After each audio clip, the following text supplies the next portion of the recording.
This week on the 167, we're talking about saving, investments, and what the Bible says about balancing generosity with building wealth. Welcome to the 167. 1, 2, 3, let's go!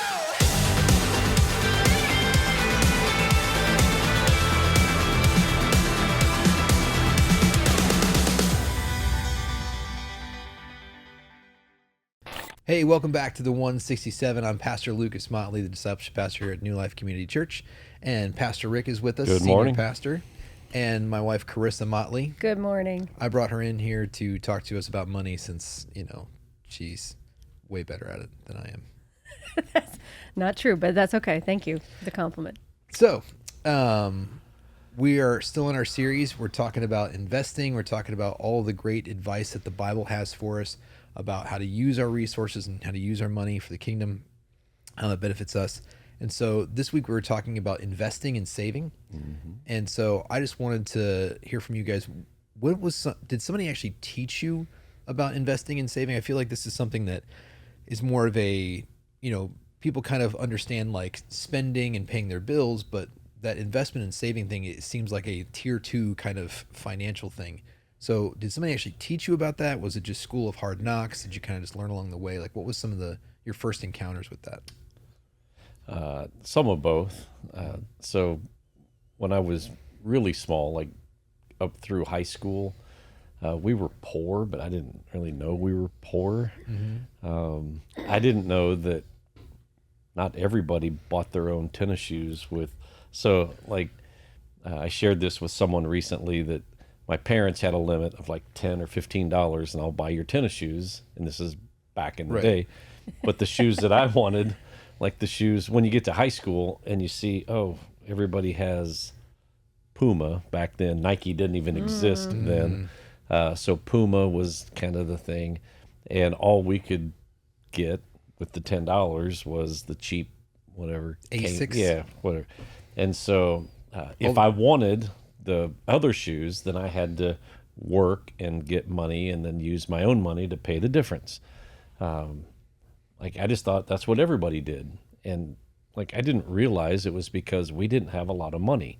My dad worked 2 jobs. My mom worked part-time, but it was for pretty low income wages. We were, scrapping to get by. I didn't really know that. Well, then as I got older, probably midway through high school, my parents' financial situation changed a little bit. My dad went on his own, had his own company, and was making a little bit more money. But it was at that point, somewhere around when I was maybe 17 years old, that they started making some financial decisions and changes in their life.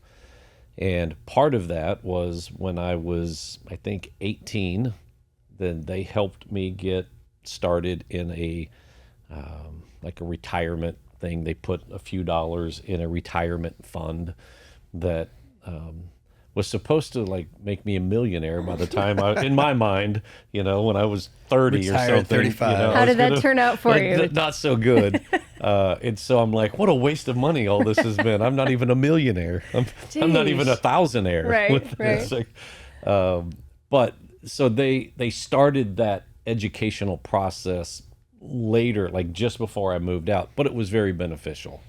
And I took that and learned from it and kind of started a process, I guess, of investing little amounts of money early in hopes that, time is on your side and it will eventually, pay off. So, Yeah. Yeah, we've had similar conversations about our backgrounds where we did not have money, but I didn't really realize it when I was a kid. So shout out to my parents for that. Oh yeah, Isn't they that crazy? provided well, and I know you're the same, Lucas. It's crazy that the links that we go to, our kids need this, and it's I didn't have that. I didn't notice. I was playing with sticks. Right.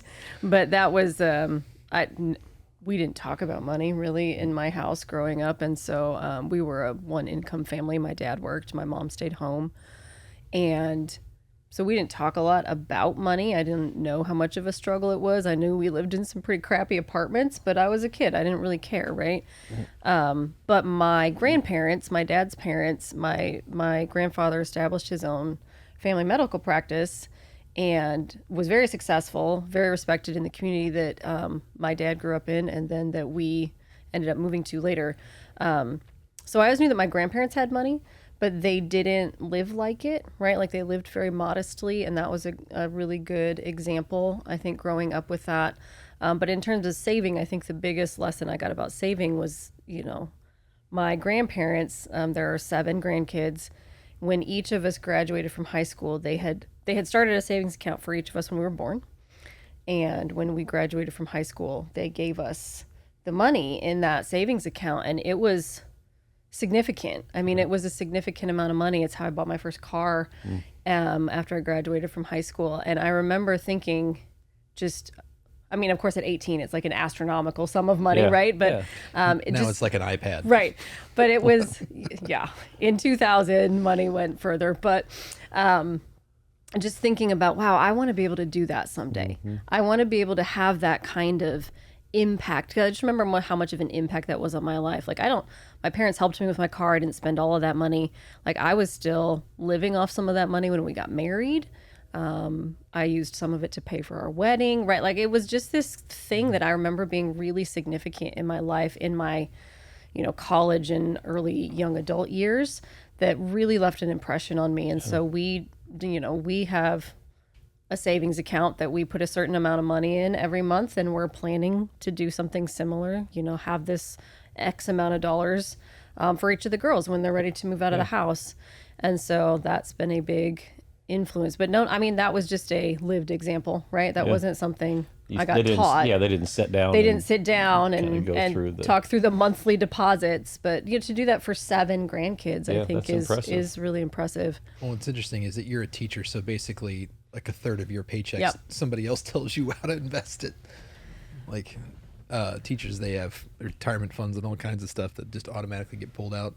For pastors, it's different because, I mean, this, where like when I graduated high school, someone asked me, like basically I had an opportunity to opt out of Social Security. Like you have to make that decision super early because you can... Before you know what it really means. Yeah. Before you know that it's not going to be there when you... No, I'm just kidding. So, when I grew up, I mean, you kind of already showed people how I grew up. If you've seen the sermon on Sunday morning, is my parents started when I was 6 years old. Like the first bank I ever got was that 4-jar system where they were teaching me to tithe, teaching me to save, teaching me to invest, which was a really funny story, by the way, because I had a savings account at the, Fisher Bank and Trust. And it was like $200, I think. It was not much. But I mean, for a 6-year-old kid, it was a lot. That's a lot, yeah. Yeah. And so when we moved, I was 10. And it wasn't until like 2 years after we moved, I looked at my mom like, hey, whatever happened to my savings account that was in this bank? And they're like, oh, we cashed that out. That paid for moving expenses. And I was like, hey, they were like, well, it's my money. Right. But it was, of course, chore money and like money that I earned because they set me up with like raking neighbors' leaves and stuff. And so they were like, we were hoping that you just would never ask about that. But, so they had set up things where it was like, I always grew up with this principle of you have to set money aside that you do not touch, like not under any circumstances. And so that later on translated in my first couple of jobs into like IRAs or matching systems or things like that. And so, now we kind of do that. There's just this portion of our income. And my dad, there's a Christian pension fund that my dad set me up with because that was what he used. So there's just this, we have a couple of things out there that it's out of sight, out of mind. We just, put money into it and just pray that it's going to be there when we, retire. That's the prayer. Yeah.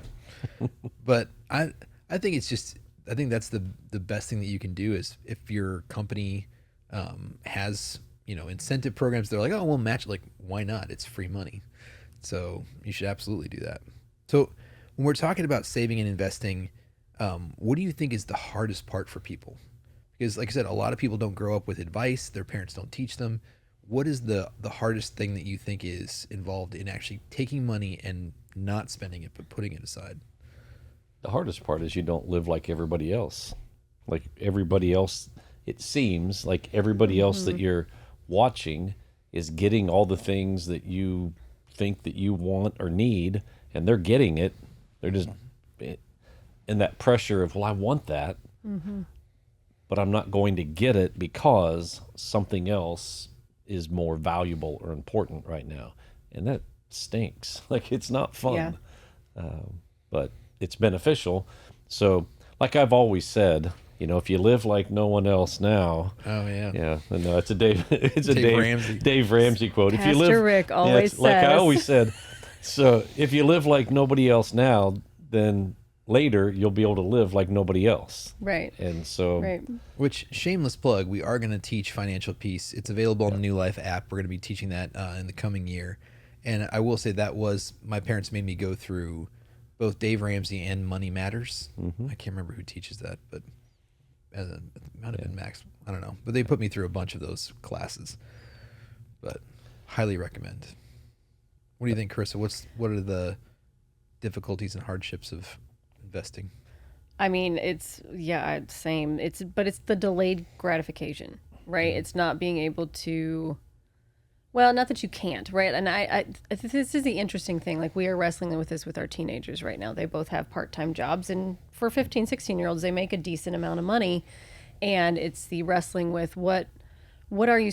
I look at their bank accounts and I think, oh, you are squandering your funds on HTO and Starbucks and Groundhouse and Basically Sonic. They're squandering it on beverages. The Right? beverage industry is killing it. The teenagers and their drinks. They're just So I'm looking at that, going, man, you guys are just spending all your money on this stuff that doesn't even matter because they want that instant gratification, right? So we have tried to. They both have a savings account, and our 15-year-old, she is doing really well. She wants a laptop, so we told her, well, we've bought you this, but if you want something different, sure, you like your shoe thing, right? That's right. So Add to you it. can save for it, but it's the idea of long-term planning. I think a lot of people have a hard time with the long term. I'm doing this for my future. I'm doing this for something that's going to happen later. I'm taking care of myself in the future. And we just live in such instant gratification, right? That it's hard to wait for that to come. This past weekend, had a brief conversation with my son, Caleb, and he said that what they're learning to say now, they're changing some of their vocabulary. And he said, what I'm trying to change is to communicate to our children, like, we can do pretty much anything we want. Like we've been blessed. We have the resource. So we can do a lot. We can't do everything. Yeah. But we can do anything. Yeah. So we just have to decide, what do you want to do? Right. So if we want to go on a really nice vacation, we can. Or we could get a really nice car. Right. Or we could live in, but we can't do all of them. Right. And right. so that's the challenge. We want it all. Yeah. I mean, that's part of the struggle. Like, we want everything. Yeah. Because I look at the Motleys and say, oh, I want that they have. And then I look at this person and say, oh, I want that they. Yeah. And so then we want everything. And it's like, well, you can't. You can't have everything. Yeah, that's something Lucas tells our kids a lot, is that when you say yes to one thing, you're saying no to something else. Shout out Stan Motley. Thanks. So It's like I always say. That's been passed like I've down always said. generationally, passed down. But it's a hard thing to balance all of those things. And like you talked about delayed gratification, when we're talking about balancing things, how would you advise people to balance that? Like you said, you want it to grow, you want to save, you want to build wealth, you want to do those things. And people may not think what I think is wealth is building wealth, but you want to build up resources and investments. But you also, like the Bible calls us, to be generous. Mm-hmm. And so how do we balance those things? How do we, let things grow and yet still, like you said, we're not going to be the family that just stays home and we never take a vacation. But also, we're still going to give to the church. We're going to give to people that we see in need. Like, how have you balanced that in your families? Discipline. I mean, it's just, you have to have that discipline to say, okay, we don't have to have this. Mm-hmm. Like, we can get some version of that, a little less, or we can wait and not get it now and get it. And it's disciplining yourself to say, okay, here's the list of things that are the most important to us. Right. And if tithing and generosity in general are not important to you, then you're not going to do it. Yep. And it doesn't matter how much money you have, you're still not going to be faithful in your tithe and generous in your offerings. It's just, so you have to decide ahead of time, and that's where a budget comes in. Right. This is how we're going to spend our money. And so when I sit down with new couples and when they're getting married or have the opportunity to walk through financial situations with people and talk to them about budgeting, I always get some weird looks when I say, okay, first thing, 10% tithe, just take it right out, put it there in the first line of your budget. And then the next line in your budget, just put generosity and just put an amount in there. And they're like, well, what is that for? I said, it's for anything. It's for buying somebody a cup of coffee at Right. Quick Trip. It's Yeah. for just something to get your attention off of yourself, even if it's $5. I budgeted $5 all month. Good for you. That's $5 that took your attention off of self-gratification and saying, Yeah. I want to be a blessing to somebody else. But if that's not important to you, you're not going to budget it. It's just like, Right. nah, that's a waste. I don't care. I want something else. Yeah. So Well, and you're going to end up in that situation where you go, man, I'd really like to bless that family. I'd really like to buy groceries for this couple. I'd really like to do that. And I don't have the resources. yeah. Yeah. And I think there's like you're talking about, being prepared to be generous is a really good strategy, but also, not just financially being prepared for it. Like, okay, I've set aside, I can use this money for this, right? If I don't, it's still going to be there, but I can, right? But also to prepare yourself to see opportunities to be generous. I mean, just not too long ago, Lucas called me. He said, I'm at Target and I just offered to buy this lady her groceries, and it was a lot more than I thought it was going to be. It ended was up being like terrible. several $100s.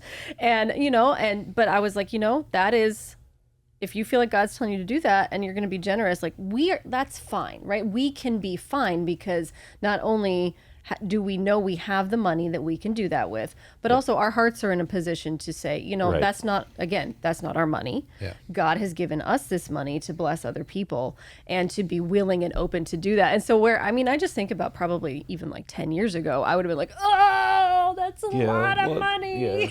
Well, it's like grocery, like I was sitting there and she was crying. She was in a bad situation. I prayed with her and I said, she was waiting for somebody. I was like, listen, I'm going to go do, my shopping, whatever. I come back here, you're still here. And so she was.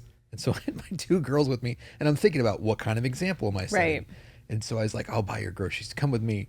And then like she had like some cereal or something on the top and she pulls it off and she starts to put stuff on it. It's like all fresh fruit and it's all like, All the expensive stuff. and I'm like, oh, sweet mother, and I'm just watching it like go up and I'm like, it's okay. I'm Those who lend broke, to- but I like the organic stuff. I mean, it was. Right. It was like, and it wasn't that she was necessarily broke, but she had basically got stranded there through a bad circumstance. Somebody was in a car accident, and like they were. And I was just like, okay, and she's buying all this like organic food and stuff, and I'm just like going, he who lends to the poor, the Lord will repay. He who lends, like I'm just like trying to figure that out. But I think trying to set a good example for your kids and doing that. I think that, like you said, you have to plan on it. You have Right.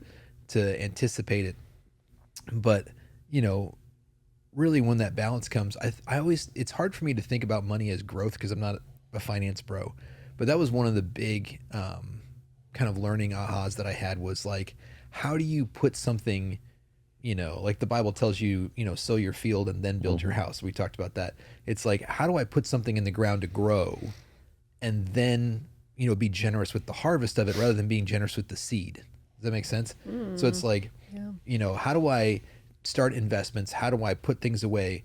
And then you're giving off the interest, you're giving off what you're kind of earning in that. And so that's a lot of work up front so that you can be a lot generous later. So I think, like you said, in the beginning, it's like, how do I give somebody $5? How do I give somebody $20? But also, how can I be putting things in investment that later on I can give to my kids? I can give to the poor. I can do these things. But I mean, that's going to take a while for that to grow.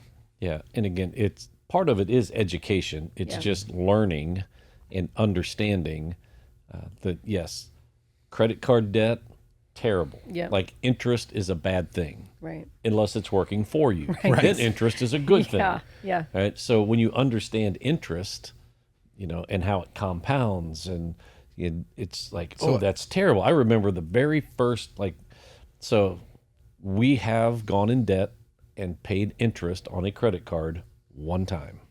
And we were newly married, and our washer and dryer went out, and we thought, hey, this is a great time to go get a credit card. We got a Discover card. That was our first credit card. And we put a washer and dryer on that. And when the first month came and we made the payment, it's like, that's pretty easy. The second month, the bill came and it showed the interest. And Trudy and I both were like, no, that is crazy. And so we paid, and we never paid another interest payment. Yeah. So we use a credit card, but I understand how interest works. Right. And I was like, no, I'm not doing that. And so we pay off the balance every month. Yeah. Right. Because I don't want to be paying interest. So not to get on too much of a rabbit trail, but in the research for this series, I started watching this thing on YouTube called Till Debt Do Us Part. Okay. Yeah, it's old. It's like a Yeah. 10 or 15-year-old series where these couples meet with a financial planner because their debt is creating marital problems. Yeah. And these couples, some of them have $75,000, $85,000 of credit card debt. Wow. And they're going out to dinner, and Yeah. it's $140 for dinner, and they're like, oh no, that's just normal. It's like, what is wrong with you? Right. And then it shows, the thousands and thousands of dollars that they'll be paying on interest. Yeah. And the majority of the couples were like, we had no idea. Yeah. That's a crazy. It's a crazy show too, because people will say like, "Well, how did you max out this card?" And they'll go, "I don't know. Yeah. I have no idea. I Just don't know started- what I bought with it." And then it's like, oh, but now this other card says if I just take all of my debt and put it on this one card, then I get, like lower interest or a 1 month with no interest. And so, man, I've consolidated, and it's just compounding. And it's like, no, if you can take that money and put it in an account that's earning interest, Right. now it's working for you Exactly. instead of against you. When you see that creates two different futures for you, right? Like that's investing is about the future. And again, I think it's really hard for us to wrap our brains around 20 years down the road or 30 years down the road, or, the older we get, the more I'm like, oh, well, yeah, I can see that something has happened in the last 15 years that we've been putting money away, or that my retirement has been compounding, right? So it's like I can see, but it takes a lot of time does. to see those fruits, to see those results. And we're not patient, right? We don't want to wait. But I think a lot of investing, like the benefits of that come from the patience, from doing it. Like you said, it's a discipline. It's the diligence to continue in it and trust that it's building for you a good future, versus your credit card debt is building for you a terrible future, bondage to money. Well, and that's the thing. I think there's a really interesting dynamic especially in the Old Testament, when it's talking about advice, is it's talking about, it says, be careful who what you borrow, because the borrower becomes slave to the lender. Right. But then it's talking about all these loans that you should give out. And I'm going, so the Bible is kind of like going, hey, listen, I'm not for you taking on debt, but it would probably behoove the entire world if Christians were the ones giving out money, giving right. them loan, Right. or like, because we're less likely to be like, I'm going to take your home. We would, I'm going to put you in jail. yeah, we would have a good understanding about grace and love and mercy, Right. and, forgiving debts and things like that. But in the same time, like, the Bible is expecting this kind of return on investment, but also, like that you are not going negative. Like basically that's the juxtaposition, is investment is the opposite of debt. Right. One is compounding wealth and one is slowly just bleeding it. Yeah. And so when we were looking at that, you used the parable of the man who leaves his servants with 1, 2, and 5 talents. He leaves them with a big bag of cash, and he comes back, and the 5 made 5 more, and the 2 made 2 more, and the 1 dug a hole and buried it. And he even says to him, at least if you put it in the bank, like it would earn interest. And so I always find it interesting. Do you think that most Christians view God as a God who expects us to have an ROI? And maybe No. not necessarily in money, but like at least in what he has given us. Yeah. I don't think so. And interesting, when you bring up that parable, I had somebody who, like a solid believer, like they're committed to new life. They give, like they're good. But they said to me after service, I never thought of that parable as like actual money. Because they're called talents. That's so interesting. And when you Yeah. said bags of silver, it's like, talking about money. I'm Actual like, well, money. what did you think when he said you could have at least put it in the bank? He's like, never crossed my mind. Yeah. How many is talents has God interesting. given you? Well, I do Yeah. gymnastics and I Yeah, play so guitar. that's what it just was always equated to what I can do Yeah. instead of my financial investment.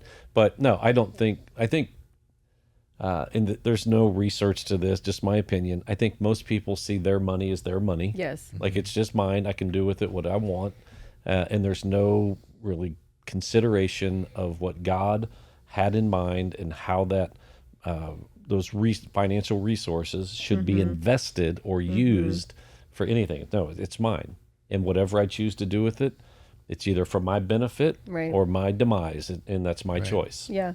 And it's Yeah. a bad way to think, but I think that's the way a lot of folks think about their money. I think it's really easy to get to the end of that parable and be honestly surprised by the way the master talks to that. You wicked and lazy Yeah. servant. You knew that I, harvest what I didn't sow. And like he tells them, you knew who I was and you should have done something with what I gave you. And I don't think God's going to look at us and call us wicked and lazy servants, but I do think that is such an interesting framework to think, oh, if God gave this to me, he probably expects that I do something. I don't just bury it in the ground, right? I don't just keep it in my bank account. I don't just let it sit there and do nothing, that I use it for the kingdom, for a kingdom investment. And I would say I don't typically think of our investments that way. I don't think of our investments, honestly, as kingdom investments most of the time. I think about them for us, for our kids, for their futures. But like, oh, God's expecting us to do more with what he's given us is not a typical thought that I think I have. Yeah, and when we take our financial resources and make that first investment into the local church, into Yeah. the kingdom, that there is an ROI. There is a return. But like every other investment, it takes a little time Yes. and it's worthwhile. So when we store up treasures in heaven, well, it's because we're making investments on earth into the kingdom here, into the local church, and it's going out and changing lives. It's going and spreading the gospel. It's providing ministry both here in this house and outside in the community and in the world. And some of those investments and missions, it takes a long time to see Right. the result of that, but the benefit is substantial. Like Yeah. when we get to heaven and you see, holy cow, look at all of this, and I got to be a part of that. Right. Well, and I think that, it's funny because we were talking about this. We have different perspectives even in the same household, but it's just like, like when we did the move campaign, we really committed hard to that. And, it was like, yes, this is an investment that we want to build this facility so that it's going to be here for our kids and, for the community. And it's one of those things that, we joke too. Like I have friends that I hang out with, and there was a time where like we were going somewhere and I looked at Chris and I'm like, oh, am I the poor friend? Yeah. We'd be going someplace, but I have friends that they're able a lot of the times to do something like that where somebody, they'll say like, oh, I don't know about this. And they're like, well, I'm just going to pay that off. Or I'm like, I'm going to buy them a car. I'm like, I want to do that. Yeah. And it's like, there's always that tension of like, if I do too well as a pastor, like what will people think? But it's like, but I think that, not only should we be making investments and, that it should benefit us, like that should be a wonderful thing for Christians to have enough money to be generous in our community. And I know that that's going to be, not everybody in your church are going to be that way because we're constantly bringing people in and along. But, I feel like that is one of the hardest things to convince people of, is not only just of giving and tithing, but to think of their money financially like that. It's something that you should be helping people with groceries. It's something that you should be, just being generous. What doors that opens up to you. And it's like, if people looked at every Christian and we were just poor and destitute and terrible with our money, like nobody's going to be like, man, I really want that. Yeah. So God takes our generosity, and because he's a generous God, that it makes him happy, Yeah. and then he blesses that. Yeah. No matter what the amount is, he blesses it, and we get to benefit from Yeah. it. Well, and I think a big part of that, like what you touched on in that parable, when you said, he calls him a wicked and lazy servant. I think some of that is because he comes to the servant and says, "What did you do with my money?" And the servant replies, "Well, I knew that you were." You're a hard master. Yeah, you're a jerk. It's like that God, he never gives me anything, and he just wants to, he just wants my the church just wants my money, and it's like he's basically calling, God names, and it's like it's like you're trying to blame me because you didn't do anything with it. But the last thing I want to ask was just, we talked a little bit about giving at New Life. You kind of talked about the giving trends at New Life. So if people are hesitant or wondering, like I've been talking to people, like, just asking them about the series and going, what is the thing that you want to know? Like if you're hesitant, and the thing that people say sometimes is they're wondering, what we spend their money on. And I would just ask, like, what would you guys say to them? If this actually happened to me the other day. So I can tell you what I said to them, but I'm curious what you'd say. So if somebody came to me and they said, "So what do we spend our money on?" My first question would be, "Do you tithe? Mm-hmm. Like, are you in?" Right. If you are, if it's our money. Yeah. So if you are committed and you tithe, then you have an interest here, and I'll sit down and we'll talk through some things. We are going, and we need to get better at this, of sharing some of the big items, like where big chunks of money go and how we invest it, how we use it, and the missions that we support. But I'm willing to share that information with people who are tithing. If you're not tithing, well, it's really not any of your business. Where the money goes. Yeah, you're not invested in you don't go to somebody else's family and say, "Hey, tell me where you spend your money." Right. No, it's... Right. You don't go to a company that you're not a shareholder with and be like, "No, I don't know how you spend your money." And so I know that might sound harsh, but it's just the reality of life. And so, but if you're committed and you're tithing, and I'll sit down, and I'm not going to show you every penny. I'm not going to show you every pastor's salary. I'm not going to show you those things. I'll show you what we spend in general, the whole lump sum of all of our salaries and benefits and those kinds of things. And so, it's not like a big secret. I think we're good stewards. We budget wisely. We invest wisely. And it's not a secret, and I'll share that with you. Yeah.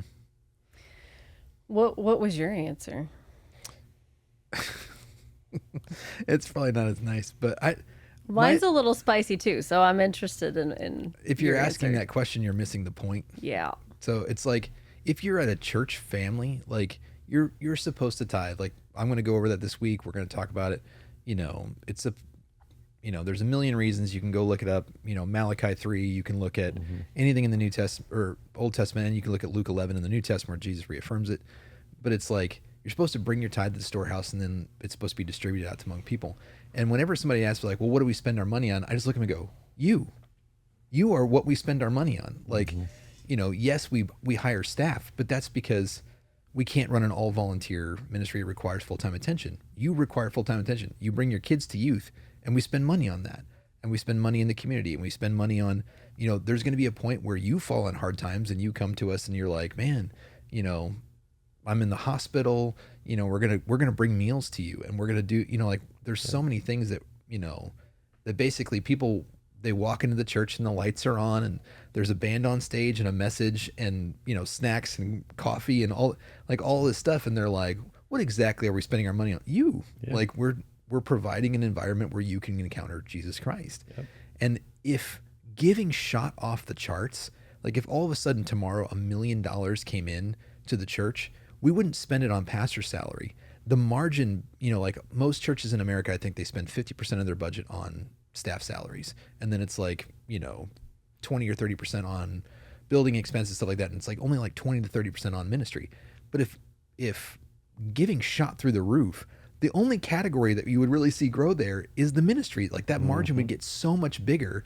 And people are like, "I don't like that we spend 50% of our budget on salaries." And I'm like, well, if you increase the amount of money coming in, the amount of percentage, it would drop. Right. Because we would be just throwing money at ministry. But that's kind of the spicy answer. What was your spicy answer? Mine, and it's really just a reflection of my own journey with giving that God has brought me on through my adult life. But that if you are concerned with where your money is going, you don't trust God. It just means you don't, like, God told you to give your money back to him. It's his money. This is not even yours in the first place. And God said, just give this little bit back to me.